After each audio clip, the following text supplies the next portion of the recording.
당신이 놓친 특징주 10선 이창진입니다. 송다음입니다. 현재 구간에서 지수 상황 어떤지 짚어볼까요? 네, 현재 3대 지수 모두 여전히 하락권에 머물러 있습니다. 오늘 코스피 지수 장 초반에는 2130선을 내주며 출발이 됐는데 하락폭을 조금씩 줄여나가며 2130선 부근에서 움직임 이어가고 있습니다. 그로 인해서 오늘 캔들은 양봉이 연출이 되고 있고요. 현재 코스피 지수 전거래일보다 0.16% 밀리고 있습니다. 지수 2130.33포인트를 가리키고 있습니다. 반면 코스닥 지수는 낙폭이 큰 모습입니다. 1% 가까이 하방 압력을 갖고 있는데요. 일단 기관 쪽에서 강한 매물이 출회가 되고 있고 시가총액 상위 종목들 모두 대부분 내림세를 기록하고 있습니다. 현재 코스닥 지수 전거래일보다 0.92% 밀린 608.48포인트를 지나가고 있습니다. 네, 현재 구간에서 수급 상황 짚어보도록 하겠습니다. 오늘 코스피 지수 내에서는 외국계 매수세가 유지가 됐었고요. 기관 역시도 동반 매수 행렬에 나서주는 모습이었는데요. 현재 구간 외국인이 733억 원가량 물량을 매수하고 있습니다. 개인 역시 1,093억 원, 1,096억 원가량 물량을 점점 사들이는 모습인데요. 반면에 기관이 2,367억 원 현재 구간에서 매도를 하면서 지수의 하방 압력을 가하고 있습니다. 코스닥 시장 내에서의 수급 상황 짚어봅니다. 오늘 코스닥 지수 내에서는 외국인과 기관의 동반 매도세가 계속해서 유지가 되고 있습니다. 현재 구간에서 기관은 727억 원, 외국인은 217억 원가량 물량을 추리하고 있고요. 반면 개인이 994억 원가량 물량을 사들이는 흐름입니다. 당신이 놓친 특징주 10선 10종목의 흐름들 짚어볼 텐데요. 먼저 이 중국의 사드 배치 영향으로 인해서 한국 관광이 오늘부터 제한이 됐었죠. 네, 맞아요. 그로 인해서 여행주, 항공주, 면세점주 줄줄이 하락세를 보이고 있죠. 네, 오늘 전반적으로 이제 업종의 분위기가 좋지 못한데 대한항공 같은 경우는 소폭 오름세를 보이고 있지만 아시아나항공은 현재 2% 가까이 밀리고 있습니다. 네. 오늘부터 중국 당국이 모든 여행사의 단체 이 관광을 전면 금지했기 때문인데요. 또한 아시아나항공과 대한항공이 사드 배치 영향으로 중국발 여객수요가 급감하자 일부 노선을 한시적으로 줄이기로 결정한 것으로 또 확인이 되고 있습니다. 맞습니다. 아시아나항공 사흘 만에 하락세를 보이고 있습니다. 전일장과 또 그 전일에는 이틀 연속 상승세를 보였는데요. 결국 이렇게 사드 배치 문제로 인해서 주가는 그동안 롤러코스터 장세를 펼쳐가는 모습이었고요. 개인은 보유 수량을 계속해서 늘리고 있지만 외국인들은 매도세에 나서고 있습니다. 현재 구간에서 1.82% 밀리면서 4,315원에서 거래되고 있는 아시아나항공입니다.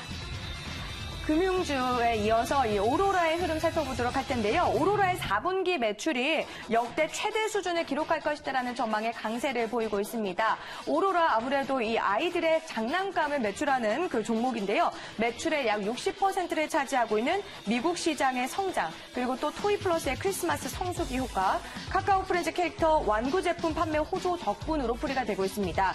오로라는 올해도 성장세를 지속하고 주가는 리레이팅할 것이다라는 증권사의 분석입니다. 네, 최근 오로라의 주가는 8거래일 중에 6거래일이 상승세를 보여줬습니다. 3월 6일이죠. 사상 최저가를 기록하고 반등을 꾀하고 있는 상황인데요. 오늘 간신히 이동평균선 21선까지 올라선 모습입니다. 개인 보유 수량이 가장 많고 다음으로는 외국인들의 매수세가 몰리고 있는데요. 현재 구간에서는 전거래일보다 1.39% 오르며 9,480원에 거래가 되고 있습니다. 네, 삼성그룹주 계속해서 지배구조 이슈로 인해서 화제가 되고 있는데 이렇게 지배구조 이슈가 나오면 항상 이슈가 되는 종목은 또 삼성물산이잖아요. 흐름이 어떤가요? 네, 맞습니다. 전일 삼성그룹의 지배구조 개편 이슈로 인해 급등세를 보였던 삼성물산 오늘 장에서도 시장에 관심이 모아졌었는데요. 이 전날 이상훈 삼성전자 사장은 지주사 전환은 그룹 이슈와 상관없이 진행될 것이다라고 말을 했습니다. 이는 삼성그룹 지배구조 개편에 대한 불확실성 해소로 작용을 하고 있는데요. 이 삼성물산은 이재용 부회장이 지분 17.23%를 차지를 하고 있고요. 삼성전자에 대해서는 4.2% 지분을 보유하고 있어 이 삼성의 지주사 전환의 수혜주로 꼽힙니다. 오늘 장 초반에는 이제 소폭의 오름세를 보였지만 현재 하락으로 전환이 됐네요. 맞습니다. 현재 구간에서 좀 쉬어가는 장세가 펼쳐지고 있는데요. 아무래도 전일장에서 9% 넘게 급등했기 때문에 오늘장은 좀 그 부담을 덜고 있는 것으로 풀이가 되고 있습니다. 지난해 11월부터 하락세를 보였고요. 60일 평균선 밑에서 움직이는 모습이었습니다. 작년 12월부터는 박스권에 갇힌 흐름을 보였고요. 3월에는 11만 8천 원이라는 최저가를 기록하면서 이 전일장부터 삼성 지배구조 이슈가 계속 불거지자 전일 9% 급등세를 보였습니다. 하지만 현재 구간은 보합권까지 올라서면서 13만 2천 원에서 거래되고 있습니다. 네, 오늘은 시장이 다소 부진한 모습인데 그럼에도 불구하고 신고가를 기록하고 있는 종목들은 있죠. 맞습니다. 오늘 신고가를 경신한 종목들이 참 많은데요. 그 가운데 LG전자가 다시 한번 52주 신고가를 다시 썼습니다. LG전자, 이 대신증권이 프리미엄 가전 호소 그리고 스마트폰 사업 부문의 턴어라운드가 기대가 된다면서 목표 주가를 13% 넘게 상향 조정을 했습니다. 특히 G6는 국내 출시 이틀 만에 3만 대가 팔리는 인기를 얻고 있고요. 다음 달 초에는 미국 시장에 진출할 것을 준비하고 있습니다. 네, 최근에 LG전자의 주가 상승세가 무서울 정도인데 오늘 장중에는 주가가 67,900원까지 손자리 높이기도 했습니다. 사흘 연속 상승세 유지를 하고 있고요. LG전자는 지난해 12월 바닥을 다지고 점차 반등 국면에 접어들어 꾸준한 우상향 곡선을 그리고 있습니다. 2월 LG전자 상승세를 기관의 수급이 뒷받침했다면 3월부터는 외국인들의 매수세가 돋보이고 있고요. 오늘 장에서는 1% 넘게 오르고 있습니다. 현재 구간에서는 0.89% 상승세를 보이며 67,700원에 거래가 되고 있습니다. 네, 다시 하락하는 가 싶던 통신주가 오늘 장에선 또 다시 한번 오름세를 보이고 있죠. 네, 코스피 시장 안에서 이 통신업종의 분위기가 상당히 좋은데요.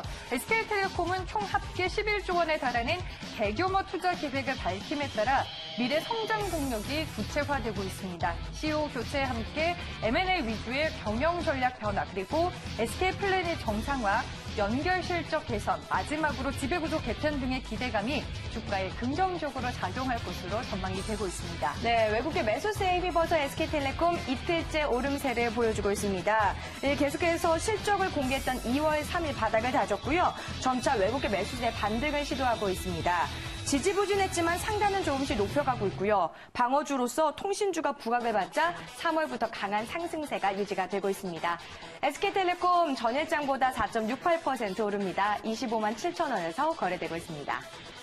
네, 오늘 전반적으로 통신주들이 다 강한 모습인데 다음 종목도 통신주로 볼까요? 네, 맞습니다. LG6플러스 역시도 오늘 52주 신고가를 다시 한번 썼습니다. 네. 역시나 오늘 통신주 강세 배경에는 외국계 수급이 탄탄하게 뒷받침되고 있는데요.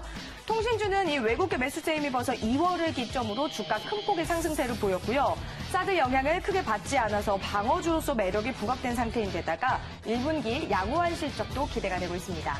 네, 오늘 LGU+ 외국계 증권사를 통해 매수세가 유입이 되고 있습니다. 2월 1일이죠. 이 주가가 저점을 다진 뒤에 반등이 나와주고 있고요. SK텔레콤과 달리 LGU+가 깜짝 실적을 공개한 2월 2일부터 외국인들의 매수세가 유입이 되면서 주가는 우상향 곡선을 이어가고 있습니다. 오늘 장에서도 4% 넘는 강세 흐름 확인이 되고 있습니다. 현재 구간에서는 4.63% 오르며 주가 14,700원을 지나가고 있습니다. 네, 이번에는 4차 산업에 대한 기대감으로 계속해서 오르고 있는 종목들 흐름 살펴볼까요? 네, 그 종목은 바로 이 상보인데요. 4차 산업혁명에 대한 이 투자자들의 관심이 커진 가운데 지난 1월 14일이죠. 방한한 세계적 투자자 짐 로저스, 이 로저스 홀딩스 회장이 기자 간담회에서 4차 산업혁명을 선도할 수 있는 획기적인 신소재는 그래핀이라고 소개를 했습니다. 때문에 4차 산업혁명을 선도할 핵심 물질이라는 그래핀 제조업체 상보가 이 시장 안에서 주목을 받고 있는데요. 또한 상보가 금속, 플렉시블, 염료, 강흥, 태양전지와 제조 방법에 대한 중국 특허를 취득했다라는 소식도 오늘 호재로 작용을 하고 있습니다. 네, 상보는 4흘 연속 상승세를 보여주고 있습니다. 최근에는 박스권을 그렸고요. 지난 1월 하향 곡선을 그렸지만 기술적으로는 21평균선 위에서 움직이는 흐름입니다. 현재 구간에서 상보는 4.57% 오르고요. 3,315원에서 거래되고 있습니다.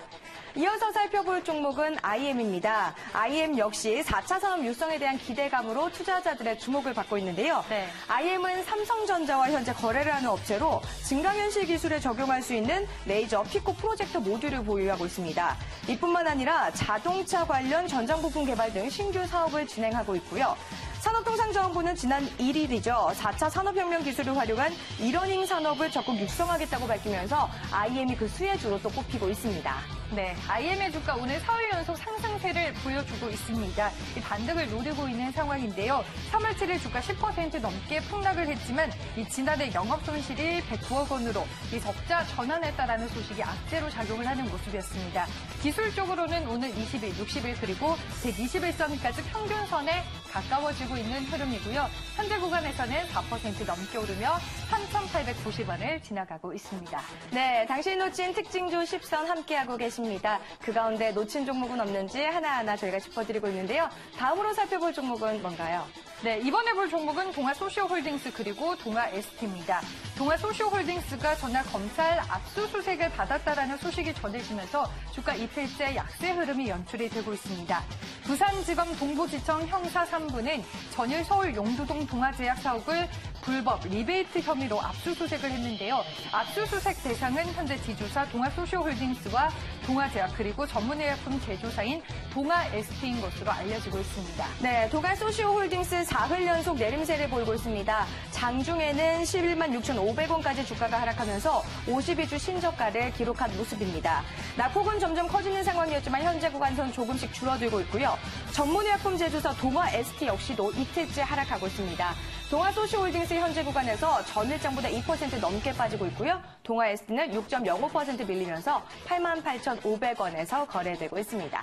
네, 그리고 현재 이 19대 대통령 선거가 조기에 치러질 예정입니다. 그로 네. 인해서 연일 시장 안에서는 뭐 대선 정치 테마주들이 시끌시끌한데 오늘은 또 어떤 테마주들이 움직이고 있나요? 네, 오늘은 황교안 테마주가 크게 주목을 받고 있습니다. 황교안 대통령 권한대행 국무총리가 대선 불출마를 바뀌면서 이 관련 테마주가 급락하고 있는데요. 오늘 오후 2시였죠. 임시 국무회의를 소집해서 대선 불출마를 공식 선언했는데요. 그와 관련한 영상 지금 바로 확인해 보도록 하겠습니다.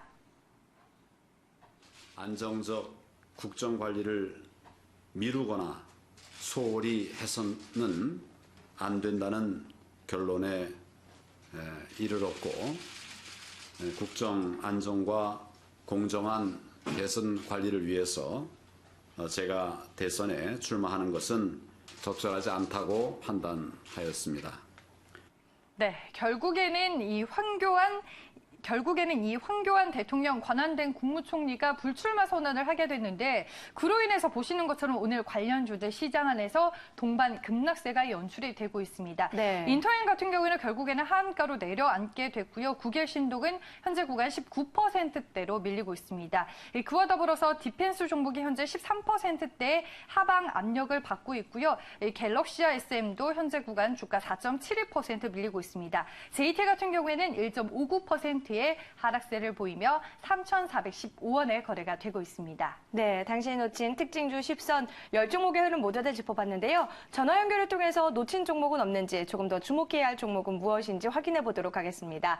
아펙스의 장봉수 연구원 전화 연결됐습니다. 안녕하세요. 네, 안녕하십니까. 네, 당신이 놓친 특징주 10선 짚어봤는데요. 그 가운데 주목해야 할 종목 뭐가 있을까요? 네, 오늘은 확실히 테마주 흐름이 좀 강하게 나타나는데 네. 그와에 반해서 좀 약하게 나타나는, 많이 약하게 나타나는 황교안 대통령 권한대행 관련주를 좀 살펴봐야겠습니다. 네, 이 황교안 대통령 권한대행의 국무총리가 이 불출마 선언을 앞서서 선언을 했는데요. 그로 인해서 테마주가 급락을 하고 있습니다. 흐름을 좀 짚어주실까요? 네, 인템 같은 경우는 조순구 이사회 의장이 성균관대 경규학과 출신이라는 동문이라는 이유로 황교안 테마주로 분류되었었는데요. 오늘 12시 30분을 기점으로 해서 급락을 보이면서 현재 거의 하한가를 앞둔 얼마 남겨두지 않은 마이너스 29%대에서 거래 중에 있습니다.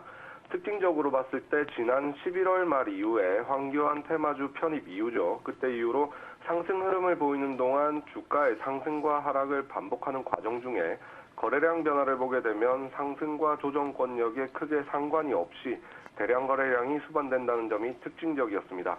이 종목의 유통 주식 수가 약 1,200만 주임을 고려했을 때 시시때때로 종목의 주인이 바뀌어 왔음을 유추해 볼 수 있고 오늘도 약 1,800만 주 이상의 거래량을 동반하면서 하락하고 있다는 점이 좀 특징적입니다. 두 번째, 국일신동 같은 경우는 김경영 대표이사가 성균관대 행정학과 출신으로서 마찬가지로 동문이라는 이유로 관련주에 편입된 종목인데요. 마찬가지로 12시 30분을 기점으로 급락 흐름을 보이고 있고 현재는 약 20%에 가까운 하락을 보이고 있습니다.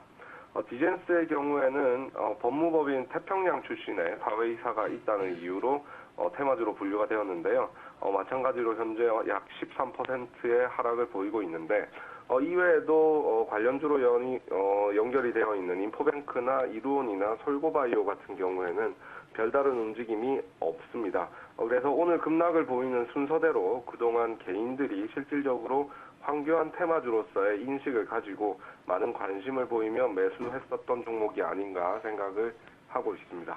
네, 앞서 짚어주셨다시피 황교안 테마주들 오늘 시장 안에서 일제히 급락세를 보이고 있습니다. 반면에 유승민 테마주나 혹은 안철수 테마주들 같은 경우에는 상승세가 나타나고 있는데 아무래도 이 대선 테마주들, 정치 테마주들이 이 대권 주자들의 행보에 따라 급등락을 반복할 것으로 보입니다. 앞으로 투자 시 어떤 점을 유념하면 좋을까요? 네, 특히 오늘 황교안 테마주 같은 경우에는 단기간 반등을 기대하고 저가 매수에 나서는 것은 좀 위험하지 않나 생각을 하는데요. 일반적으로 개인들은 테마주의 경우에 한참 시세를 내면서 상승을 할 때는 관심을 가진 이후에 매수 시점을 잡지 못하고 보고만 계시다가 이렇게 급락을 하게 되면 가격이 많이 저렴해졌다는 생각에 단기 반등을 노리고 매수하시는 분들이 더러 계신데요. 현 시점에서 잘못 매수했을 경우에는 그 고통이 5년 뒤까지 지속될 가능성이 높다는 점 유의하셨으면 하는데요.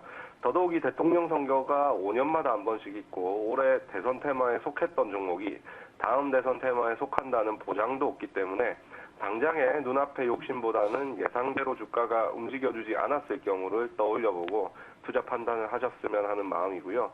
그리고 두 번째로는 기술적 흐름상 대량 거래에 음봉이 발생했다는 점을 좀 유의하셨으면 합니다. 어떠한 이유 여하를 막론하고 상당한 양의 거래량을 수반하면서 형성된 하락 음봉의 경우에는 앞으로 주가가 조정 기간을 거친 이후에 반등을 보인다고 하더라도 저항대 역할을 할 가능성이 높기 때문에 현 시점은 접근을 좀 지양하셨으면 하는 바람입니다. 또한 황교안 권한대행의 불출마 같은 경우는 박 전 대통령 탄핵으로 인해서 예상이 어느 정도 가능했던 일입니다.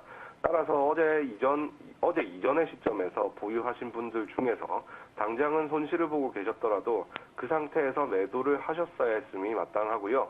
이러한 점 같은 경우에는 황교안 테마주뿐만이 아니라 유승민과 안철수 테마주를 비롯한 다른 테마주에도 공통적으로 적용되는 점이기 때문에 눈에 보이는 리스크는 일단 피하고 보는 전략이 중요하다고 생각합니다. 네, 저희가 계속해서 정치 테마주와 관련한 이슈들을 전해드리고 있지만 이때마다 매수를 하실 때에는 다시 한번 생각을 깊게 하실 필요가 있을 것 같습니다. 오늘 말씀 여기까지 듣겠습니다. 고맙습니다. 네, 감사합니다. 아펙스의 장봉수 연구원과 함께했고요. 지금까지 당신이 놓친 특징주 10선 살펴보셨습니다.